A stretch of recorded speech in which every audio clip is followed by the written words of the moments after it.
spine. It's got these weird little nodes on the side. So that's one vertebrae and one vertebral process. And then the longer one is a Dimetrodon. So that's bony sail was covered with a thin membrane, was probably used for thermoregulation or sexual display, but like most appendages, it probably had more than one use. Now, if I was digging somewhere, I wouldn't recognize what I had. Oh, this is a stick. Yeah. This is a chunk of mud. You get it. Yeah. I mean, if I This is a looked chunk out, of partridges, looking rock? you would be able to look at, oh man, that's a 45, that's a 38, that's a, Yeah. it's just recognizing shape and Yeah. texture. And I was walking with Grandpa once. Your grandpa. the grandpa. And I picked up a rock. It was really pretty. I said, "What kind of rock is that?" He grabbed it. He said, "That's a leverite." I said, "What's a leverite?" He said, "Just leave it right there." I found some of those and puterites too. great. So at the end of the Permian period, there was a catastrophic extinction event called the Great Dying, in which 96% up to 98% of all life on Earth became extinct, mostly in the oceans. But a lot of life on land was really in a bad way. And that moves us into the Triassic. The Triassic's really cool. There's some important things that happen here. We have the first bipedal dinosaur, so Coelophysis. And if you see this track right here, that looks like what you would imagine. I mean, that's like the dinosaur tracks in Glen Rose. So that is the iconic three-toed meat-eating dinosaur. Okay, and this is what period? The Triassic, following the Permian. Is that why they have 3 toes? That is, I really don't know why they have 3 toes. They It's like, don't really, what? because they have vestigial toes. So instead of being down on the ground, they start to move up the limb. And it looks like their knees three-toed bend sloths? backwards, but that's actually their ankle. Their knee is up a lot higher. Good grief. So we had some of the large amphibians and some of the large reptiles that survived as well. This is an amphibian track here, and that is an amphibian track as well. And then we have some teeth here from an animal called Phytosaur. Phytosaur was a large crocodilian, Oh, yeah. and they are the ancient relatives of all modern living crocodiles and alligators. Yeah, you can. I was looking at it and I thought, that looks like a vertebrae. And I got closer. Oh, it is. That's a Coelophysis vertebrae from that bipedal dinosaur. And then this really colorful polished rock right here is the first true angiosperm tree, conifer tree. So Yeah. those appear in the Triassic period, which is really neat because you don't have real trees into the Triassic. Yeah, just So ferns and. from the stuff like that. Permian to the Triassic, now all of a sudden you have these bipedal animals and real trees. But we lost some of the most anatomically advanced animals in the Permian. So anatomically, the Dimetrodon and other mammal-like reptiles were more advanced than dinosaurs that come at the end of the Cretaceous period. They're just like big dumb brutes with all the same, they're heterodonts, all of their teeth are the same, they're just sharp serrated teeth. So it's really kind of interesting that it appears that things are kind of going backwards. They start really, really advanced, however bizarre looking, but so then they kind of simplify over time. So at the end of the Triassic period, there was another catastrophic extinction event, and that moves us into the Jurassic period. Texas doesn't have very many Jurassic fossils because the Cretaceous that comes afterward covered most of our state in a shallow tropical ocean that divided the United States east and west, all the way up into Canada. So the eastern continent was called Appalachia, and the western continent was called Laramidia. This is a block of the Morrison Formation. It's also known as a graveyard of the dinosaurs from Dinosaur, Colorado. These are all the types of fossils that we would have found here had they not been eroded away by the oceans. Wow. And this is a replica of the large theropod meat-eating dinosaur from the Jurassic period, Allosaurus fragilis. Scientists think that Allosaurus was a pack hunter because we find many Allosaurus skeletons around the animals that they were eating, which were large sauropods. So that's another kind of interesting thing that happens in the Jurassic. You have these gigantic herbivores who, get up to 60, 80 feet long. What They're is- just What is the Notice tiny their one? teeth are all different Is it the exact sizes, same that's thing, but weird. just in a smaller version? This is another predatory dinosaur called a Torvosaurus tannerite. This is actually a scaled down model. I think it's 25%. So this is a replica. Then. It is a replica. These are Okay. both replicas, but this is a real fossil. That's awesome. This claw is an actual size. So that'd be about the same size as this. This one's slightly larger. Really? This is a replica, a life-size replica of this, the hand claw of this dinosaur. To kind of Wow. put it in That perspective. is insane. Imagine. Yeah, what's really neat is one of my former business partners, Jason Cooper, found this Torvosaurus tannerite. It was the most complete ever found in this quarry. So this block of stone is from the edge of the quarry that they dug this dinosaur up, and it's now on display at the Cincinnati Museum Center. Yeah. Yeah, Can you imagine? and it had 3 of those. 3. Yeah, you Wow. cover that in the keratin, you know, the nail covering, and it would be a couple of inches longer. Oh, Wow. really? Wow. Oh, man. So, at the end of the Jurassic period, there's another catastrophic extinction event. Of course. And that leads us into the Cretaceous period. So we're going to get into some ocean stuff over here in just a second. But in this case, we have a variety of plant fossils from West Texas. And these are from southern Laramidia. We have ferns. We have conifers. We have some dicots. Those are hardwood trees. And that large beehive-looking thing Yeah, I right was there, gonna say. it's a cycad, which is it's kind of like a type of palm, like a sago palm. Oh. That is one of the primary food sources of plant-eating dinosaurs. Really? Yes. It does look like a beehive. Yeah.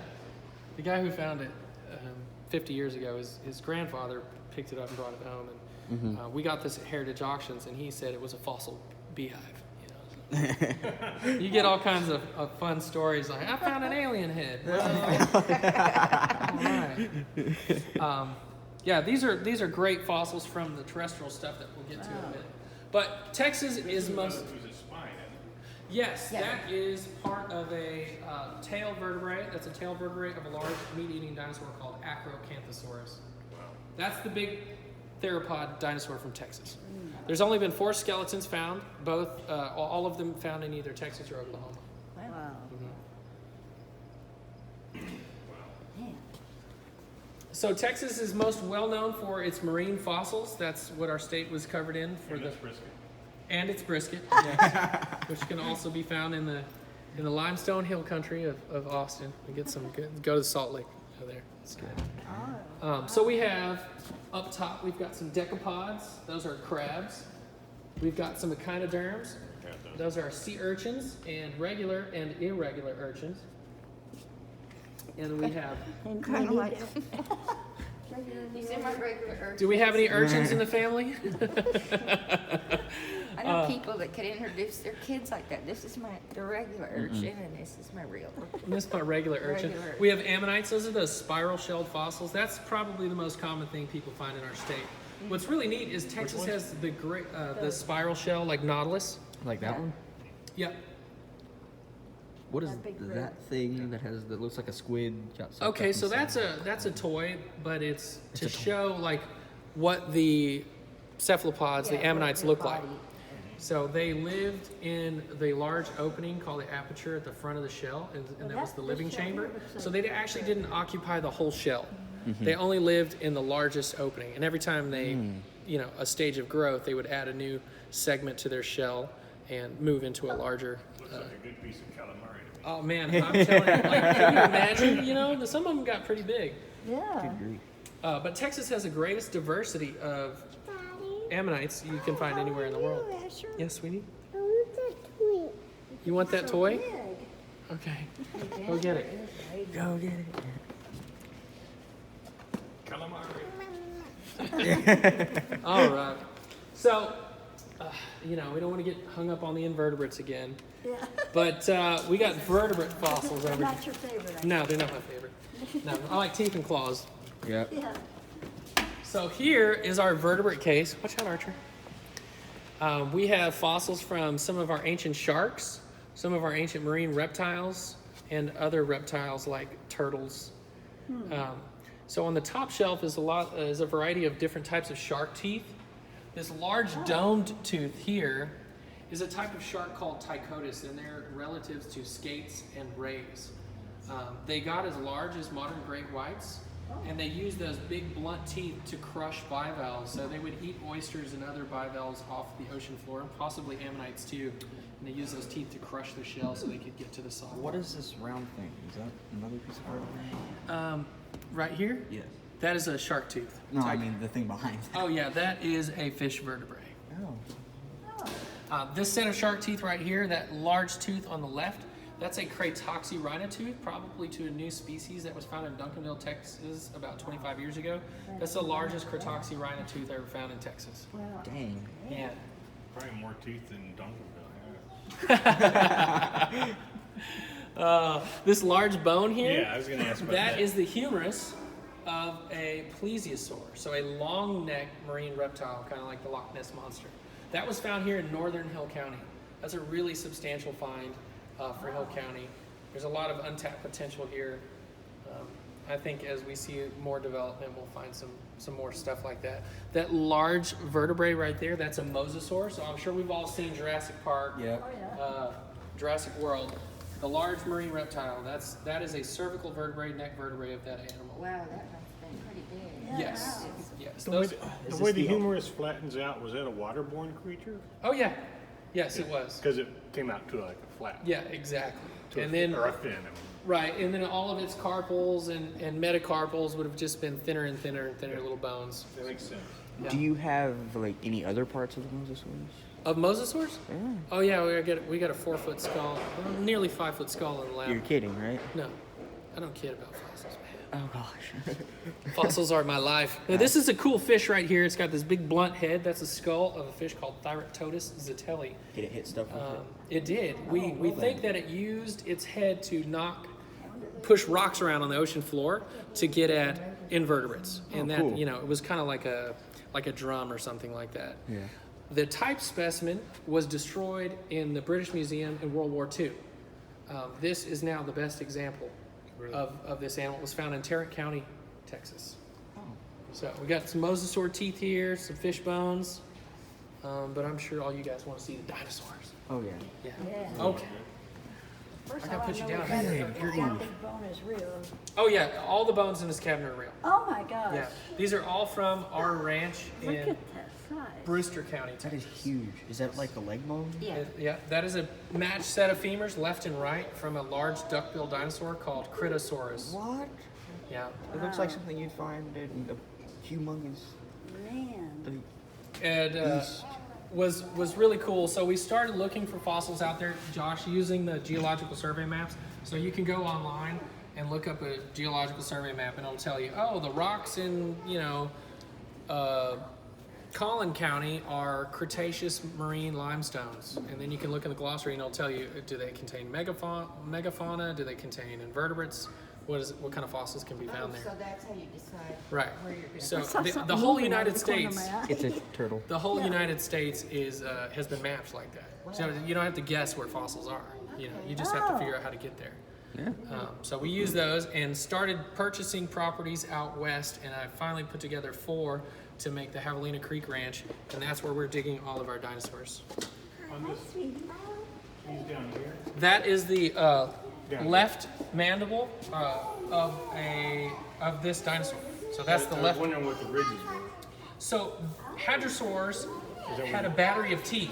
The teeth went? Yeah, so they would have just been covered in a pavement of teeth, and they were constantly moving up like a conveyor belt, wearing down and falling out, wearing down and falling out, like a shark. But Yeah. I can't believe So that some was of where the they bones. actually grew out. yeah, those are the channels where the teeth actually grew, and then that's one of his toe bones, one of his metacarpals. Look at that. It's a toe bone. This is What is it? actually His Don't pinky wanna toe? stub that toe. a partial fibula, so that's a Good lower leg bone of a larger duckbill dinosaur that we found. We nicknamed Big Tex. What's with the blue tape on it? That was just in collections when we were moving around. I think that says left, or that says right. So we got left and right designated on there.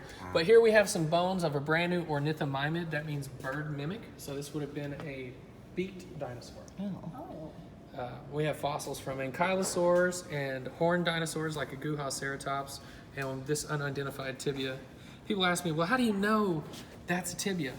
Yeah. Well, I know. Every tibia. That is the real question. Every tibia, whether it be It tapers, and it's at a 90-degree turn from the proximal end to the distal end. So whether it's a rhino, a giraffe, a human, So is it like an island? anything, a tibia is twisted.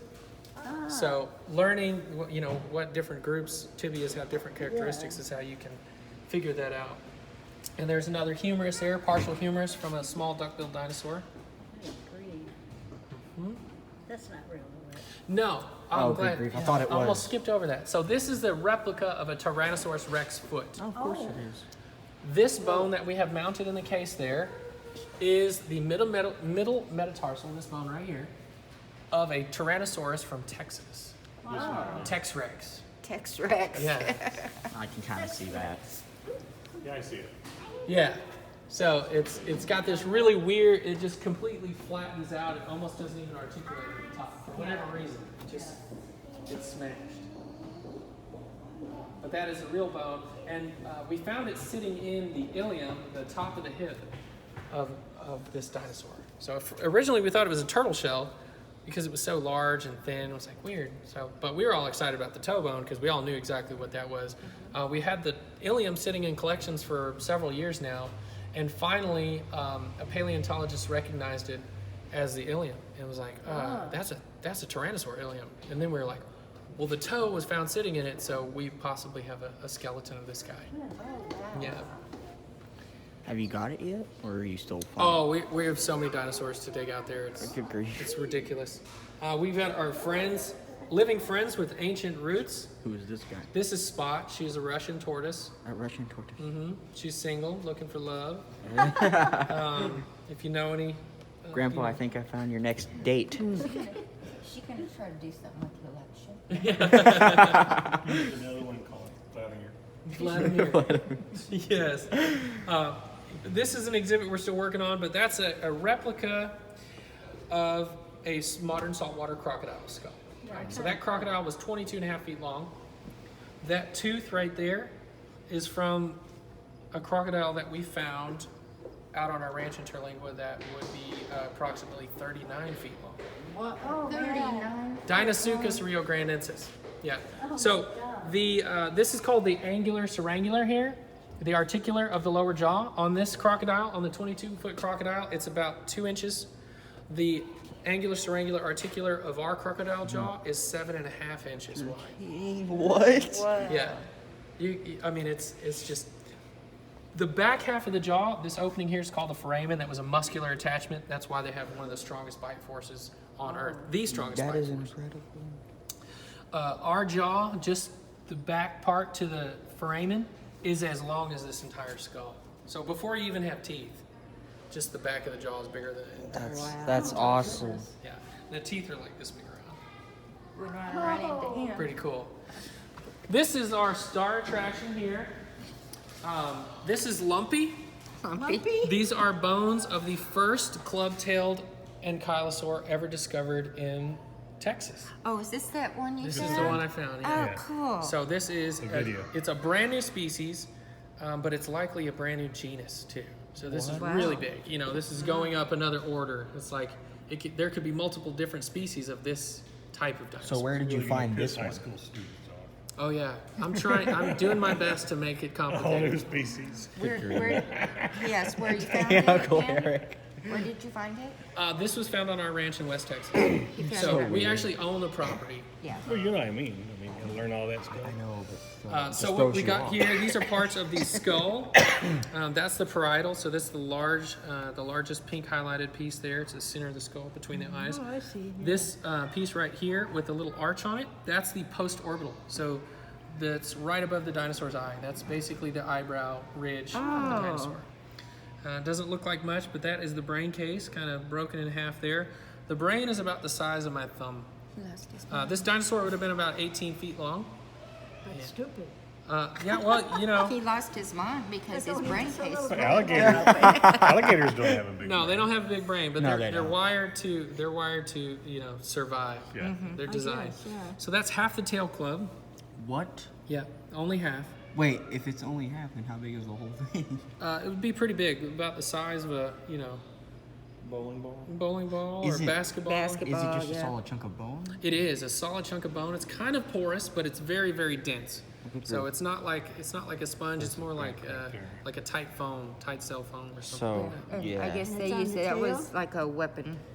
Yes. Yeah. These bones right here, that's part of the handle. Those are, believe it or not, vertebrae that have completely fused and integrated, and then they would have been covered in a binding of tendons, and it was just like a stiff, flexible handle Yeah. to the club. Okay. So this is the new species you found. Yes. That's awesome. Yeah. So you could take Good job. It's like a land-bound stingray. Yeah, it It is. really is. Yeah, covered in armor. Tiny little mouth on the bottom of its head. But with the tail. With its So Well, this is the The tibia, last thing you hear is thump. Yeah. and you can see tibia of a tiny armored dinosaur is also turned 90 degrees from proximal to distal. That's wild. That's awesome. What did it say that was there? That's part of a vertebrae. Oh, okay. Yeah, Yeah. it looks like a horn. The ribs are fused. So what's really cool about these animals is they're just so bizarre and armored that this weird kind of texturing happened all over their bodies in just random places. So their toenails would be all like a morel mushroom, or something. And that's an ungle there. It needs to be cleaned up. Ungle is the actual claw core, but Where's the ungle? right there, that little small piece. Oh right. That's So, but if I were to pull it out, we could get a good look at it. It's got the same texture as the rest of the armor. It's really porous and rugose. yeah, definitely. If you were to pull it out, I guarantee you Grandma would not touch it. Oh, we could do like that toe drink shot. You gotta let the toe touch your lips. Yeah. Oh, That's yeah. gross. She'd be afraid of ancient viruses. Oh, no, I would not. That's, if it was a snake, yeah, I wouldn't touch it. So these are all petrified trees from out on our ranch. We Oh, find these wow. trees right alongside these dinosaur bones. So it's really cool because it puts everything in context. Yeah. These are the trees. These are the forests that these dinosaurs lived in. Lived in. Yeah. Yeah. That's cool. So how do you date it? You use a tree? Use a bone? Use I don't do that, but other researchers, like our friends at the Denver Museum of Nature and Science, they use radiometric dating Yeah. on the I bones. didn't know if you were doing Right. No, we're not doing that yet. I mean, we really just That's not cheap. no, it's not cheap. And like, my superhero talent is finding dinosaurs. That's what I'm Yeah. good at. Yeah. Some people are singers or basketball players. I'm a dinosaur hunter. And I find a piece Why? of something, I think it was just an old rock. Why does the center You're a look like? dinosaur picker. I'm a bunch of- dinosaur picker. Yeah. Why does the Bone center? pimp. I love prefer. that. I love that show. He really likes that Randy Travis song, Digging Up Bones. Yeah. That could be your theme song. So these are some nice trees here. We can identify these by the cell structure. So believe it or not, if we get a microscope and we look at these, we can see inside the cells. We can see resin cells. We can see the tracheids. We can see all the structure. We can determine whether they're hardwoods or whether they're conifers. We have found several new species of hardwood trees. Carrie found a new type of sassafras tree from the Cretaceous period. She was like, I think I found something. It's kind of cool. It looks like an oak leaf. It's actually in this cabinet over here. Found any mosquitoes inside of amber? I have not. Yeah. I've not. Dang I'm it. looking. Dang Look it. at you have a movie. Right. Right. Yeah. So Why- then this is a piece of driftwood from a real swampy, boggy type environment. Huh. Why is the center of this Can't touch trunk Yeah. look like it's obsidian or whatever? Well, that's just the different minerals, manganese or whatever else was in there, iron. So all the coloring in fossils and petrified wood and things like that comes from the minerals in the soil. That's The awesome. glassy texture, that luster, is from silica. Oh. And most of the silica, if not all the silica, is from, hey, how you doing? Good, how are you? Is from volcanic eruptions. And this is really cool work that we're going to start doing soon. So on our ranch, in between some of these dinosaur quarries, there are ash falls that have been dated and fingerprinted or profiled chemically from other parts of the United States, southern Utah, Colorado, and our ranch is in similar age. So we'll be able to stratify this volcanic, identify this volcanic event, to this one. We can say, wow, so this event in Colorado, ash fell here and affected this Yeah. environment. Oh, Asheville here. In fact, it's environment. So. But also, once you date something at a certain strata, anything in that strata is usually the same day, right? Usually. We Usually. do have some weird, the Big Bend is crazy because it's like somebody piled every age rock into a tumbler and then spun it on high and then dumped it out and then flipped that over. Oh, man. Yeah, there is older rocks on top of younger rocks, and you know it's just a geological mess. You can go 100 yards and be, you know, you could go, you know, it's crazy. It's crazy. Sounds like there's a lot of work to do out there, but it's really interesting. So we're going to keep moving. At the end of the Cretaceous period, there was a catastrophic extinction event. I mean, you guys should have got that by now. There was 1, 2, 3. Yeah. Well, I mean, we didn't. Well, there was a combination of factors. We all know the Chicxulub event happened. There's tons of evidence for it. But there was also this mass volcanic eruption happening in the steppe in India. And it had been going on for decades. And it was dumping so much CO2 and carbon dioxide into the environment. I mean, it was like Mount St. Helens erupting every single day for like 50 years. So it was big. So that event, that ongoing event tied with the meteorite impact was just a tipping point, you know. So that was certainly a catalyst. Yeah. We move into the Paleocene. We've got a big gap here as far as fossils go. We haven't collected a lot of stuff from Texas that fills that age. But these are Oligocene fossils. So these are from the White River Formation. This is after dinosaurs. This is the age of mammals. We have rabbits. We have carnivorous burrowing sheep. Rhinos. Carnivorous sheep? Yeah. Carnivorous sheep? Yeah, Wow. as if nights weren't scary enough. Wow. Imagine that, carnivorous burrowing sheep. And this is my favorite fossil. I went out collecting mammals for the first time. It was like a rat. What was this, 2 years okay. ago? And so my first day in the field, this is the first skull I find. And Really? it's a saber cat. I was Wow. going to say, it's got to save the saber things. This is called a nimravid. It's not a true cat. It's a false cat, and for various reasons that I, you know, are But it's got those saber teeth. right. But it is in the saber cat family. So my friends were pretty ticked off that you know, this is like a once in a lifetime find. Yeah. You're gonna So find you got one. a hole-in-one on your first golf. Yeah, exactly. And so. So is this a replica or is this No, real? that's the No, real it's real. fossil. Oh, All dang. of these fossils in here are real. What's even Oh, better dang. I'm is thinking the Holy Grail. Yeah, exactly. there's what I was the thinking. cervical. Yeah. The atlas vertebrae is actually fused to the skull, and there's the cervicals. I've got a femur. I've got a partial scapula, tibia, fibula. So I need to go back because there's potentially a skeleton there. That was on your Yeah. property? No, that's a lease up in South Dakota, just outside of Rapid City. Well, it's Okay. even better if you found the Yeah. skeleton. This is really a cool fossil. This is a petrified dung beetle ball. Oh, I have to touch it. oh my I have to God. touch it. Okay, there we Okay. That is weird. go. Don't judge So me, okay? after the extinction event at the end of the Cretaceous period, there were lots of volcanic events and things like that, and lots of silica was being spread all over the earth. And what's really cool about that is we have the rise of true grasses after the Cretaceous period.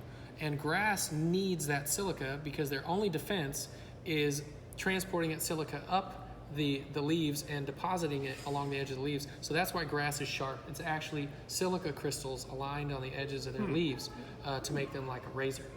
And That's awesome. so that's why we have all these grazing animals. We also had something called an entelodont, which was like, they call it the hell pig. Google it later, you'll thank me. Yeah. I got a picture of Wendy. Man, I'm speechless. But they got the size of a buffalo, but it was a Terrible. ruminant pig. So, I mean, just a really, really bizarre animal. Gigantic tusks, had these bony paddles that came out. It's like a warthog the size of a buffalo. Dang. What was his name? An entelodont, a hell pig. I think Why I've are they seen- so When we big? say ruminant, It chewed the cud. okay, so it's Yeah. just grass feeder. Right. Yeah. But a lot of these things were not hooved. They had hands. You know? Yeah. So like the oreodonts, which are the carnivorous burrowing sheep things, they didn't have hooves. They had hands and they had claws. That looks like a turtle shell. Yep, that's a turtle. Did they have opposing thumbs? They did not. No, it was more like Understand. Why like was paws, everything you so know, much things bigger? Like, right. Yeah, I know. You'd feel like you're a little person And in a with the giant horses world. back Yeah. then, like the Eohippus and things, they were like the size of a cat. Yeah, they were super. Horses- I knew that they were horses are- really super horses were little. They really, went really tiny. opposite Of, you know, everything was getting bigger and Yeah. yeah. They were a little hors d'oeuvre. Yeah. Why was everything so much bigger? Like that doesn't make any sense. So there's an event. Basically, herbivores, prey animals, have a tendency to either become herd animals or to become very large in size as defense against predators. So that arms race between predator and prey usually drives the size of animals. The environment, food supply, are also big factors. But there was something called the Eocene thermal maximum, in which the Earth was, the United States was just basically the Serengeti, like the whole country between the mountain ranges, Appalachians and the Rockies was just this huge prairie plains full of grazing animals. And it was really hot, and it was really wet, and there was a lot to eat, so things got big. They just got bigger. You know, the I herbivore. mean, I'm just guessing, but I would imagine the larger animals would be more affected by a catastrophic event than the smaller animals. They are almost It exclusively. Oh, yeah? Yeah. It would Because kill it's the plant life, and then they have nothing to eat. And you'd have to eat a lot to maintain And the that smaller size. ones Well, can Yeah, definitely. scurry around and This- continue to evolve. Right. This shows that dieting doesn't work because these herbivores ate nothing but salad, and look how big they were. Yeah. They had some of the biggest bodies and smallest heads. Yeah. So we move out of the Oligocene to the Miocene, and the Miocene is sorry. practically you're fine. yesterday. So geologically, we're talking like, up to 10 or 24 years. So these are all extinct trees from Texas. There's walnuts, there's tropical walnuts, hardwoods, conifers, legumes. Wish they had the palms. labels on them. That is a palm, and that's actually the Texas state fossil. And they're all That extinct. is? Yes, these are all extinct trees. Really cool. I have a question. I've been noticing a big head in the back. Yep, we're gonna get there. Don't worry. Don't worry. Oh no! I was like, good grief, what And this that? is a palm stump. It's a lucky Buddha palm stump. If you rub it, you will have good fortune Bull until crap. your next visit. That's right. Gotta I be need checked. that. Yeah. I'm not gonna touch that. This is a coral head, magnetized coral head from the Miocene, from Florida. He said you Another have good interesting thing fortune. about the Miocene is, Just touch okay, we have these great forests You gotta do this. in Texas, but Florida was under about 100 Just feet like of water, touch the lump. and there was a 52-ton shark cruising around eating whales, megalodon. Wow. Holy Oh, mackerel. yeah. This is a chunk of a reef from the Miocene that would have been, whales would have been swimming away from megalodons. This is same age. This is from the Withlacoochee River on the Florida-Georgia line. Yeah. So it's one of the largest examples of this. And then we've got some taxidermy here. It used to be in my house, but we use it for part of our Pleistocene exhibit, but we've got a lot of stuff going on now. In the Pleistocene, the Ice Age, deer were deer, ducks were ducks, coyotes were coyotes. There were a few things that we don't have now. Mammoths, mastodons, giant ground sloths, short-faced bears. But all the other things survived. Do they have any idea about where in the scheme of things that birds started getting feathers? Well, we know now- Were there any feathered dinosaurs? Oh yeah, we know now that dinosaurs had feathers as far back as the early Cretaceous period. Probably beyond that. It's a modified skin cell that's really great at insulating and protecting from UV and other things. So the fact that a fossil even happens is rare, because conditions have to be absolutely perfect. So as we keep looking and finding new formations, I think we're going to continue to find new feathered dinosaurs. But everybody thinks that birds evolved feathers and hollow bones for flight. But that's not true, because dinosaurs had hollow bones and other bird-like features long before birds were even a figment of the imagination. So a lot of those traits, like mammal traits, appear in really great detail in the Permian, and then don't reappear till the late Cretaceous with mammals, marsupials and things like that. So Now, are these cast? these are bones from the Triceratops. This Triceratops was found just north of Denver in a subdivision called Highlands Ranch. We are preparing it for my for-profit company, Paleo Texas, preparing it for the Denver Museum. So I bid contracts to do this kind of work. They send it down here. My employees and I, we clean them, prepare them, restore them, mount them, whatever they need us to do. Okay, now here's the problem. That's gonna be a lot. If I were to come across something like this in the field, I just think it was a big pile of dirt. I didn't know. I didn't know that that was important. How would you like I to know. have that as a house pet? Like Are you they sure? say, Yeah, we're gonna go coyote those hunting maps when tell I you get back where home. foxes are, so you're gonna be more alert. Looking for Me and Absolutely. Papa, we're gonna sit in the tree. And you know, shotguns. sometimes it's really intuitive. Like bop, you know, bop, a bone bop, flips bop, up. You're like, whoa, that's a giant bone. And you start looking around. I can see that. But Brush the dirt from the fossil. Trying to get the dirt. So this is a shell? No, this was it is. this was it is found. terrible. This is terrible bone quality. What was the name of this? It's a triceratops. Triceratops. And what's really It's- cool, and- so that's a vertebrae. So there's the base of the vertebrae there, and this is the process. So Why is we're it gonna- encased in this big... Well, they ship them in this. Oh, I The- was like... he's what is- restoring this for this a wasn't museum alien. in Denver. I was like, what is that? Cocoon. Yeah, cocoon it was developing. Yeah.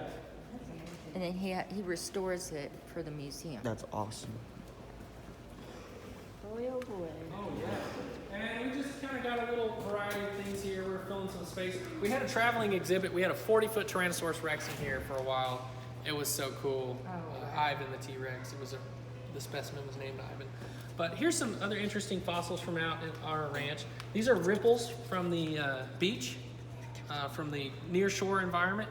And this is another microbial mat. So this is basically a little bit stiller water when all the bacteria and stuff start to grow and then create that slime, and then other dust particles get in it. But if you look underneath it, you can kind of see the ripples under the microbial mat. So the conditions for that to happen have to be almost Perfect. almost perfect, yeah. These are some shark vertebrae here. These are some fish fossils. If Patrick was here, he'd want to ask you about that armadillo. Armadillo. He was an armadillo freak. He loved armadillos. That's all he cared about. I love armadillos too. Fun fact, you probably have heard this. How would you wake up with that thing? Every time an armadillo gives birth, they have 4 identical babies. Oh, good grief. They're all either What is this thing? genetically identical girls or boys. 4. Is it 357 candidate? I forget. Oh, the 7 man. 7 band. But I thought there was a Well, there's a 9 band. 9. Yeah. These are some of the tools we use in the field. Paleo pick, lots of aluminum foil, shovels, hammers, brushes, glue, and then we had some other tools that we needed Why in the labs. with the aluminum So I foil? take it you just don't run up to Home Depot and pick up your paleo skull. No, you don't. You don't. It's basically, it's like magic putty.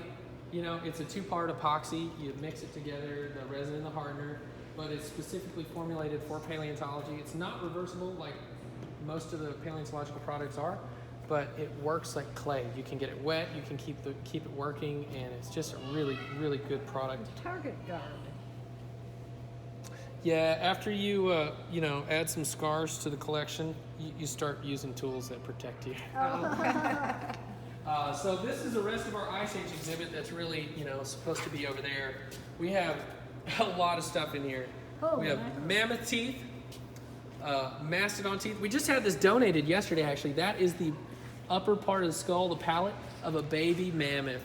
And that mammoth would be like, Mammoth. it would have been like a calf, like so tiny. That's its first set of teeth. Wow. Thank you. Who brought that one in yesterday? The guy that came to the donor dinner. Remember I was asking you about him? Guy with the mustache. Oh yeah, Michael Talent. Yeah. He See? donated? He donated it, yeah. Yeah. And this is a part of an adult skull. And people are like, how do they hold that gigantic head up? Well, it was actually full of air. Almost like a bird. Airheads. Yeah. Yeah. Yeah. It's, Yeah, it really. This is a set of mastodon teeth right here. And the difference between mastodon and mammoth is mammoths lived out on the plains and they were grass grazers. Mastodons were smaller and they were like woodland creatures. So they ate more underbrush and coarse vegetation. For the tusk. Yeah, so they were wood chippers and these guys were just mulchers. This We've is got, part of the tusk, isn't it? yep, that's a section of tusk. We've got Wow. some Ice Age bison fossils here.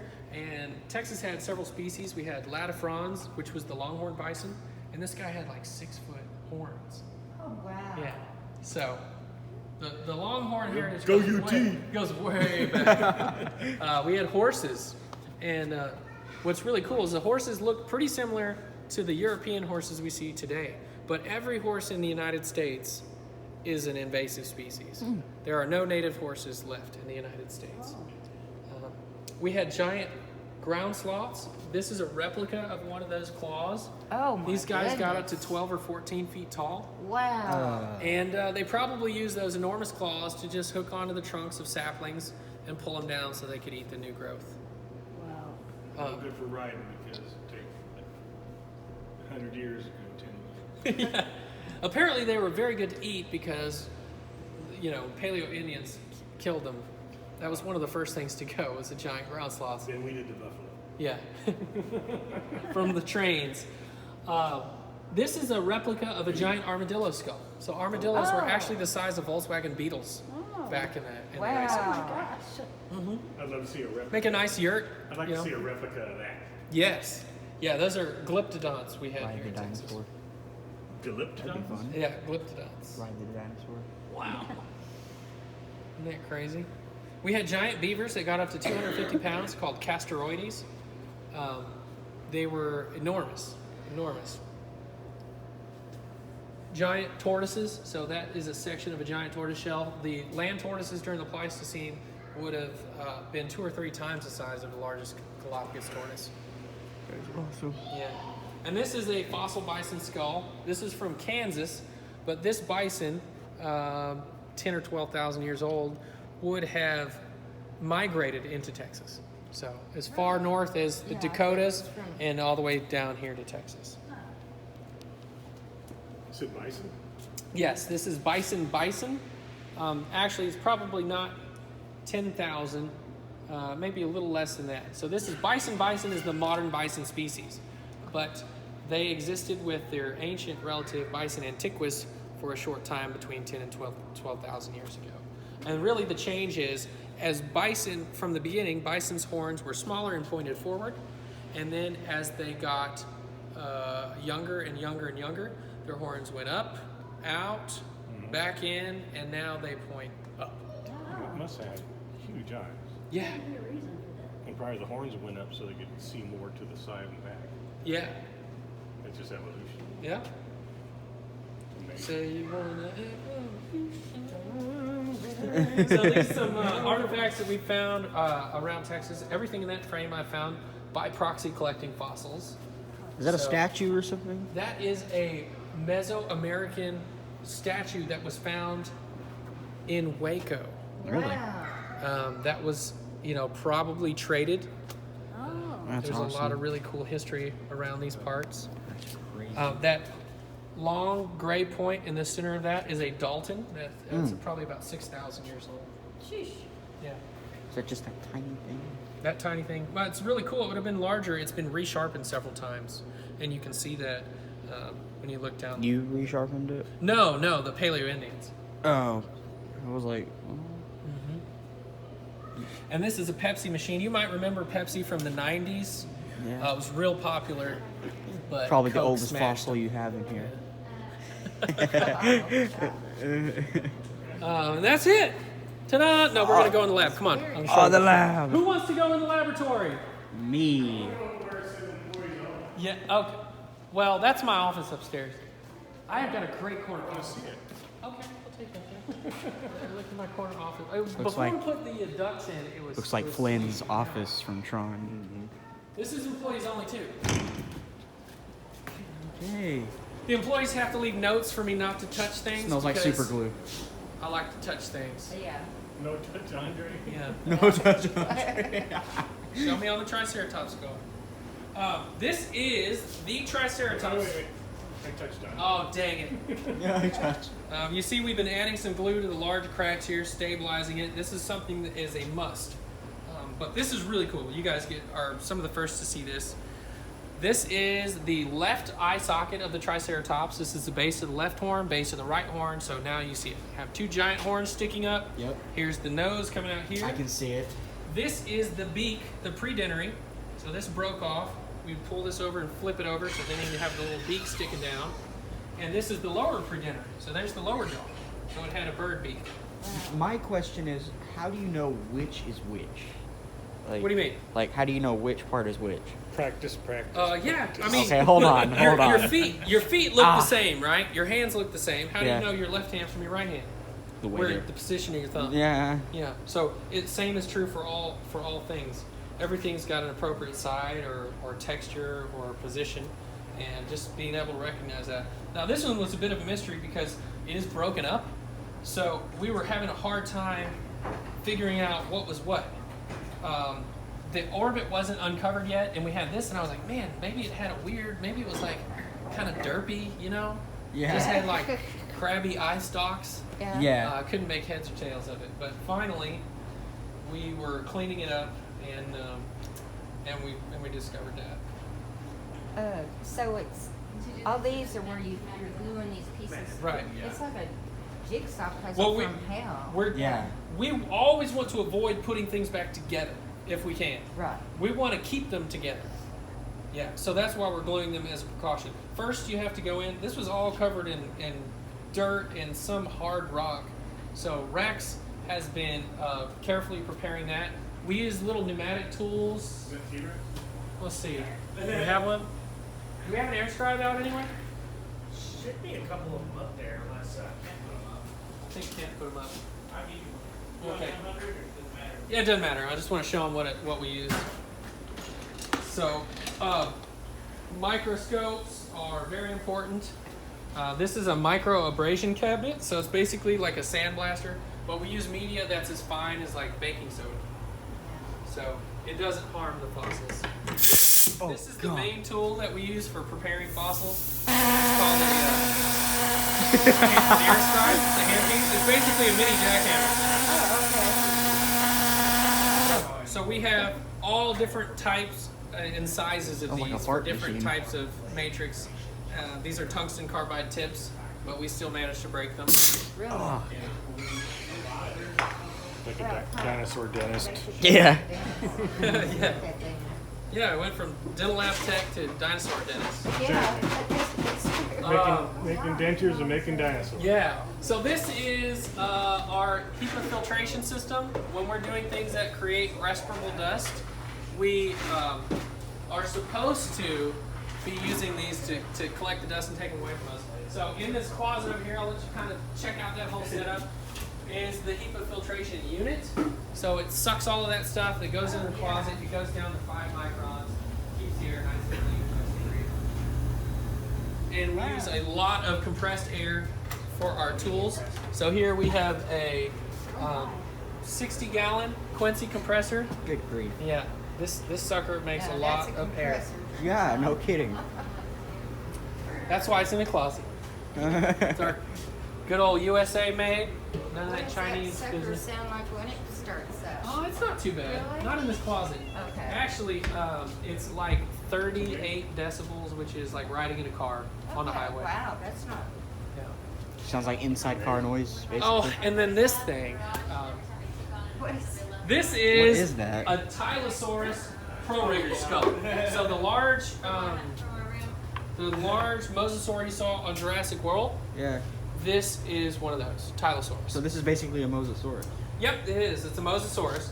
This fossil was originally discovered by a man named Don Fagerstrom, and it was restored 15 years ago by somebody who had never done one before.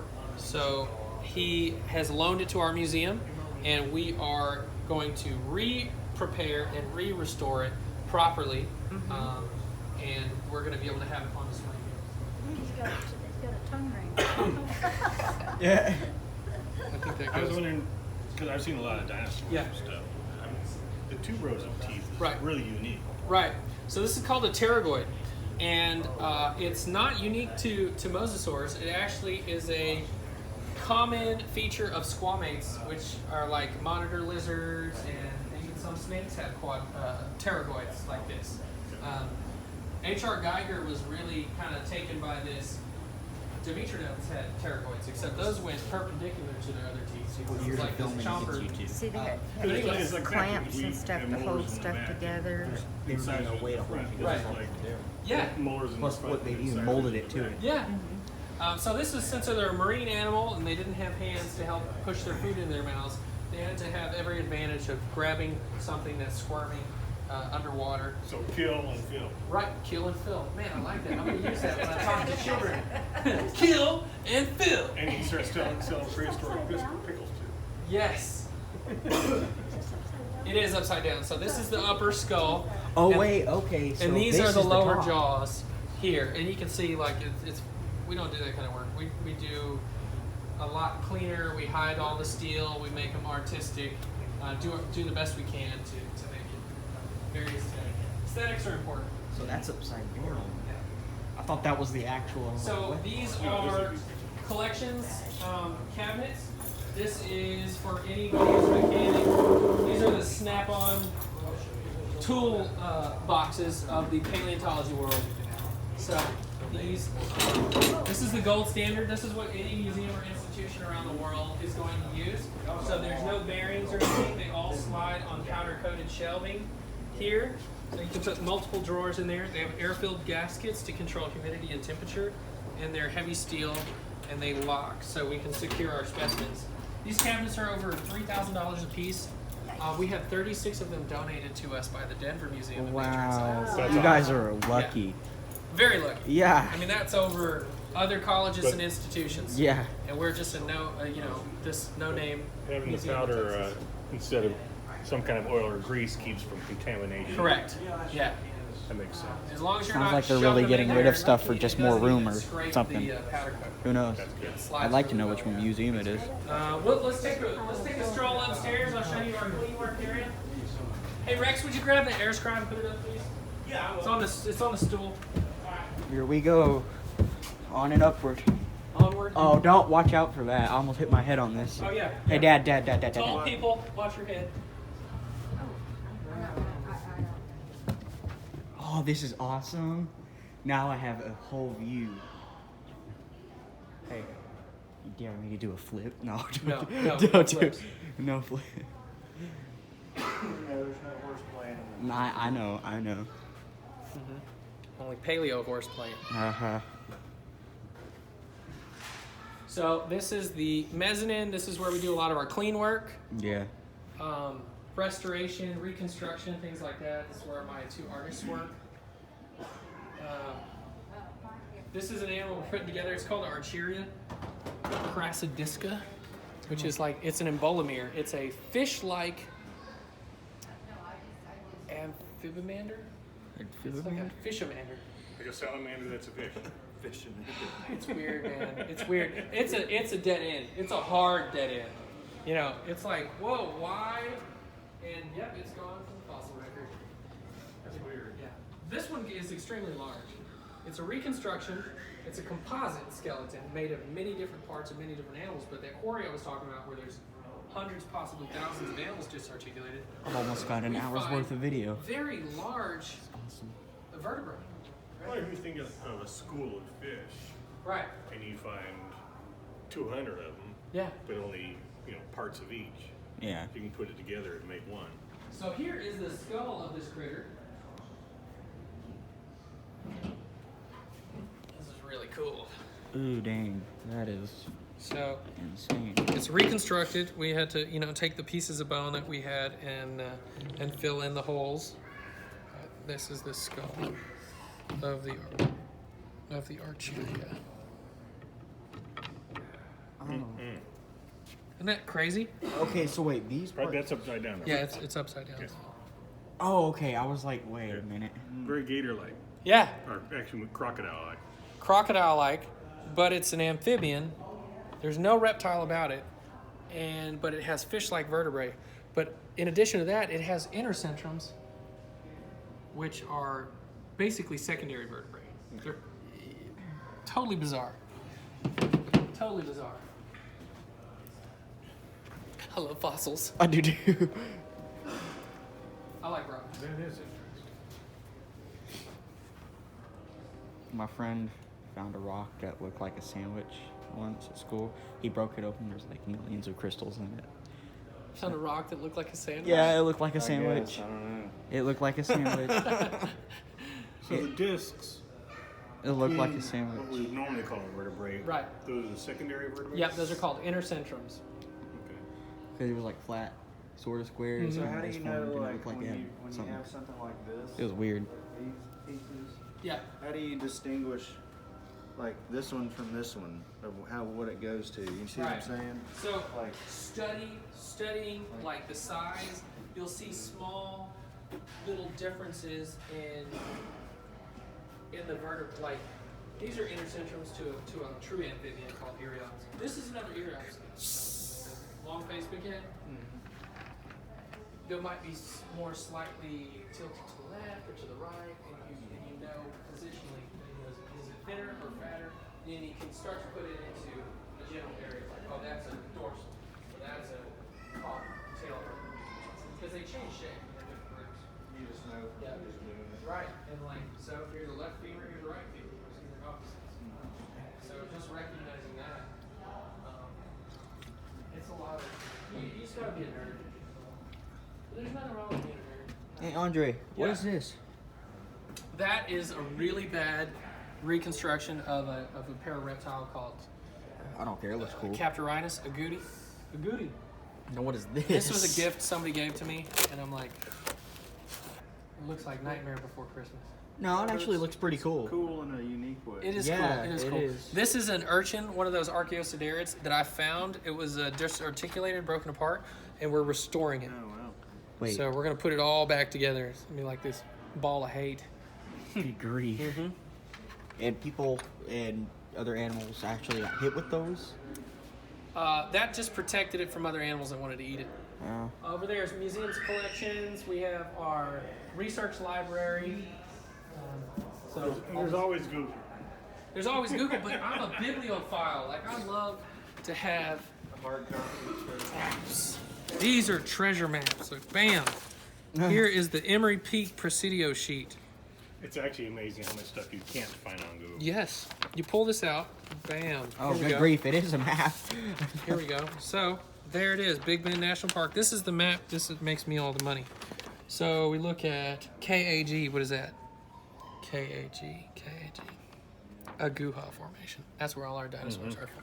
So now, anywhere that KAG is shown on the map, let's see, then you got 385 goes over here to Persimmon Gap, and there's a large exposure. So then I get there and look for erosion. And where are... Well, you got to get permission if it's on private course. land, but Yeah. Yeah, definitely. Pay a lease or something. yep, we do that. We pay a lot of leases.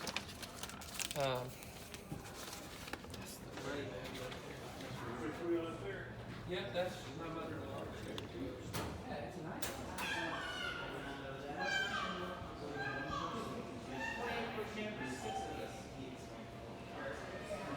Grandma! It's nice. Like the property's great. We got whitetail here, turkey,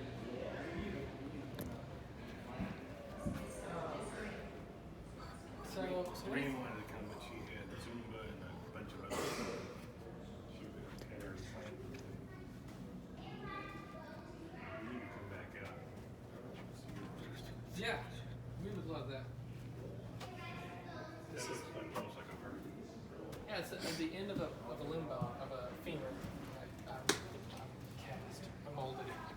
So we do a lot of that too. Like I did a study for a Dimetrodon left hand. So that's how positionally it should be. So when we do reconstructions, we use that stuff.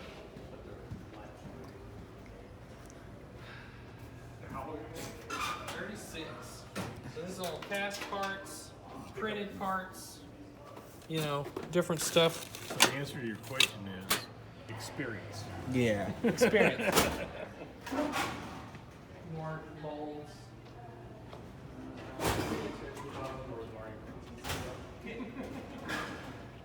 Oh, bunch of spines.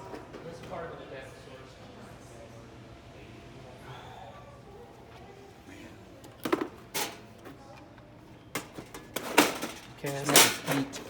Cast scraps. You know, Bondo. If you look back 100 years and you think about today, how much more we know and how much more we have. It's amazing. It's going both ways. Really? It's going both ways because, like, skills, the skills we had as humans are going. Yeah, but I'm talking about what we discovered. Oh, but what we I'm talking discovered. about discovery. Yeah. Yeah, but Look at 1919, what we had discovered versus now, and what you're doing. yeah. I Oh, mean, totally. There was very few people doing it. Well, I'm thankful that people were so kind of I'm gonna go back down, back then. get in And I this. mean that in the regards of there was major collecting bones. Everybody's going for large bones, like a bone on the shelf. Yeah. Oh, cool! There's a skeleton. So it leaves people like me the opportunity to go in. Alright guys, thank you so much for watching the video. This was my cousin's museum down in Hillsboro, Texas. Please come and visit me. Thank you. Alright, goodbye.